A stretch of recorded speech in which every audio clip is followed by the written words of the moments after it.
Everybody, welcome to Chart of the Day, and this is for the 25th, 26th of April 2016. And the picture that you're looking at this point is definitely something I'm inspired to share with everybody today regarding the message. I feel that we, as a collective at this stage, have gone through quite a huge energetic shift from the point of view of the full moon that took place when was it on Thursday, Friday last week, full moon in Scorpio, and of course Pluto and Mars's retrograde, and then of course Mercury's upcoming retrograde as well. So the message that I feel inspired to share regarding the picture that you're seeing over here is that I'm sure that most of you have started to feel this like really depleted state of action within yourself as Mars has gone retrograde. And a lot of things that you would like to do, you don't really feel the need to action them, or you don't maybe have the energy to in some way, shape, or form. And there's a reason for that. I think in the most recent, I think it was on Sunday, I had a workshop called Pluto and Mars Refining Your Desires, Pluto and Mars retrograde, and it was a workshop designed to, become deeper in understanding what these retrogrades are about. And I was speaking about how it's really important to be in a space of inner peace for the next 3 months. Now, inner peace in itself is something we always want to try and achieve within ourselves, regarding our emotional states and really clearing out all of our energetic debris that we carry with us. And this Mars retrograde and Pluto retrograde, in my opinion, carries an incredible need for this process to be present with us. It's like an extra desire that I feel should be really focused on. And so this inner peace, this tranquility, this sense of finding harmony, this sense of looking for the calmness within your day should be a high priority. Okay, so if you have a look at the chart of the day over here, you can see that's what I'm talking about. So just click on this little laser over there. You've got the moon situated conjunct Saturn. You have Mars retrograde Sagittarius, Saturn retrograde there as well. Pluto's retrograde, and those are the two that I'm talking about specifically. Those are retrograde. And this inner peace that I'm referring to is this need for going back in within yourself and observing and reflecting upon the nature of the desires that you have been essentially using to facilitate your evolution.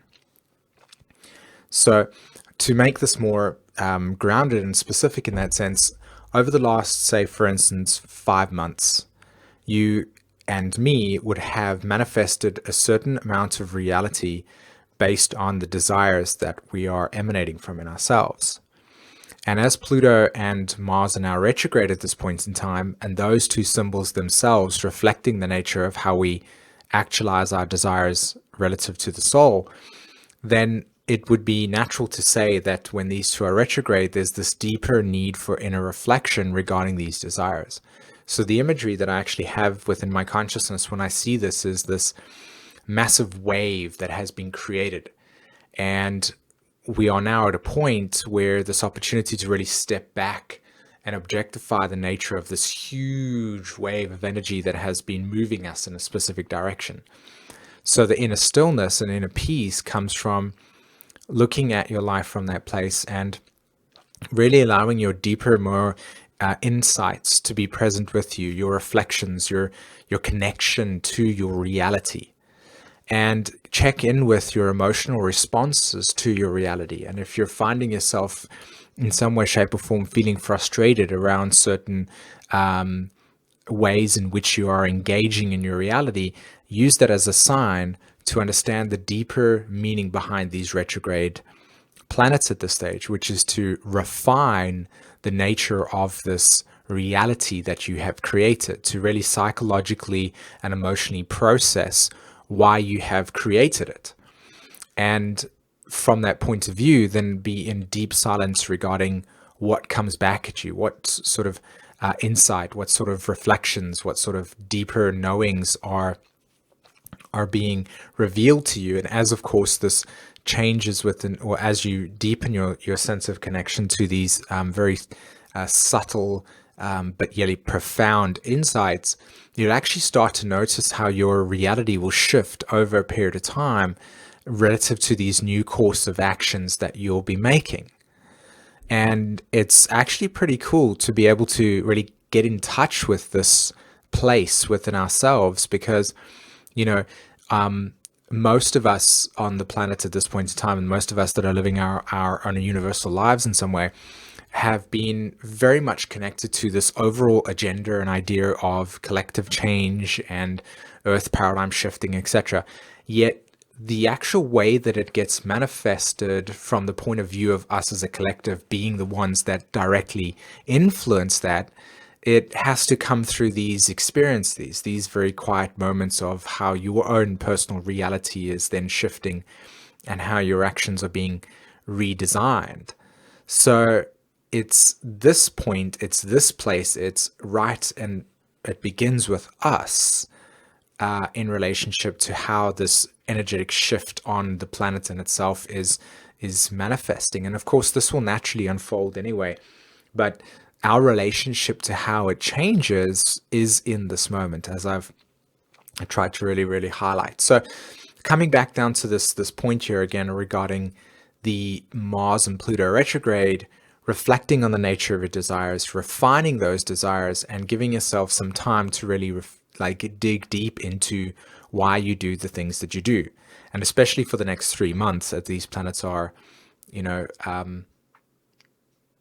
giving us the opportunity to connect to these more deeper spaces within ourselves. And the finally that I wanted to talk to you about today was also this Earth trine that's manifesting itself with Jupiter there, Pluto there, and of course the Sun and Mercury will be making these trines throughout the next month. And I feel like the Earth trine is deep and essential part of our spiritual work on Earth, especially our relationship to the physical and how energy management works. So what I feel compelled to share that I will be doing in another video is the embodiment of the Earth trine and its principles. Now, I've spoken a little bit about this in the live stream that happened last week, Friday, which I believe is the 22nd. Check that out on the YouTube channel. There was talking on that, and then there's another Earth trine video that was recently done, maybe about 2 weeks ago. Check those 2 videos out. They are in the upload stream. And the purpose here is that the way to understand the archetypes, the way to get really comfortable and in tune with the energies and these trines themselves, or any energy for that matter, is to actually embody it, to live it. So look to seek, or at this point in time, look and connect with yourself regarding how much trust you have in the universe. How much footing do you have in your life? Are you somebody that is afraid to take risks in life because you feel that there is the reward in itself is you don't feel safe? Like how big does your dream get created before you start to feel fear or insecurity around your stability and your trust within yourself? These are the types of things that the Earth trine represents. The sense of stability, the sense of groundedness, the sense of rootedness and structure and growth and nourishment that can take place in your life, as an example. So these are key things to think about during this period of time. And like I said, I will be doing a video deeply explaining what I'm talking about here. So breathing into your existence, breathing into your life, breathing into your desires is what is essential with regards to chart of the day. Okay. Fantastic, everyone. Have a fantastic week, and I'll speak to you soon. Take care. Bye-bye.